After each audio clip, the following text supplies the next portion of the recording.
02 PM दोपहर 2 बजे। फिजा में तड़तड़ाहट की आवाज के साथ ही जब्बार चिल्लाया, हमला सर। उसका पाँव ब्रेक पर था, वो आगे कुछ नहीं कह सका। वो दो तरफ से गोलियों की जद में आया था। ड्राइवर सीट की खिड़की और विंड स्क्रीन से अचानक लगने वाले ब्रेक के झटके से उमर एकदम झुक गया। उसका सर डैशबोर्ड के पास था।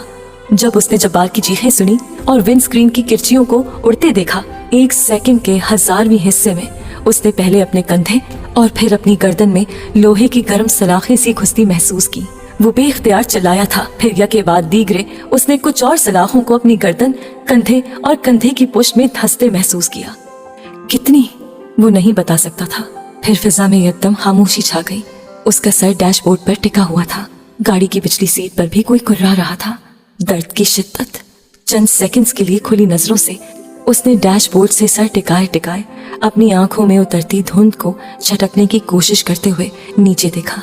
उसके घुटने के करीब खाकी ट्राउजर खून से भीग रही थी। उसकी गर्दन के अतराफ और अकब से निकलने वाला खून एक धार की सूरत में उसकी गर्दन के नीचे वाले हिस्से से बह रहा था।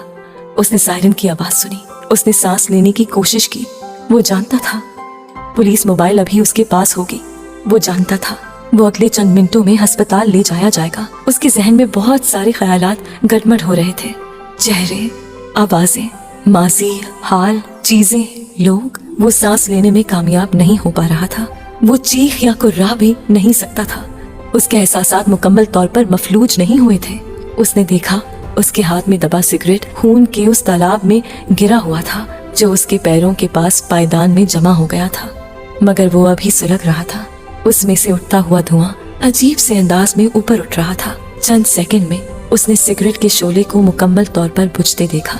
फिर धुआं बंद हो गया। उसकी आंखों से पानी निकल रहा था और उसकी नाक से खून। वो अपने सर को सीधा करना चाहता था। कोई उसका दरवाजा खोल रहा था। कोई उसके करीब बुलंद आवाज में बोल रहा था। उसने अलीजा के चेहरे को अपने जहन की स्क्रीन पर उभरते देखा। बेइख्तियार उसने सांस लेने की कोशिश की। फिर उसने उसके साथ जुनैद को देखा। वो सांस नहीं ले सका। उसे अपना दायां बाजू किसी के दोनों हाथों की गिरफ्त में महसूस हुआ। कोई उसके दाएं कंधे पर माथा टिकाए रो रहा था। वो उन आंखों से बहने वाले आंसुओं की नमी को शर्ट के अंदर अपने बाजू पर महसूस कर रहा था। मुझसे ये मत कहो कि तुम मुझसे मोहब्बत नहीं करते। तुम्हें पता है इससे कितनी तकलीफ होती है मुझे। उसने अपने बाएं कंधे पर किसी के हाथ की गिरफ्त महसूस की। कोई उसे सीधा करने की कोशिश कर रहा था। उसने अपने दाएं कंधे को किसी की गिरफ्त से आजाद होते पाया। एक गहरी तारीकी ने उसको अपने हिसार में ले लिया। डूबते हुए जहन के साथ जो आखिरी एहसास था वो किसी के उसे गाड़ी से निकालने की कोशिश का था। उसके जहन में उभरने वाला आखिरी ख्याल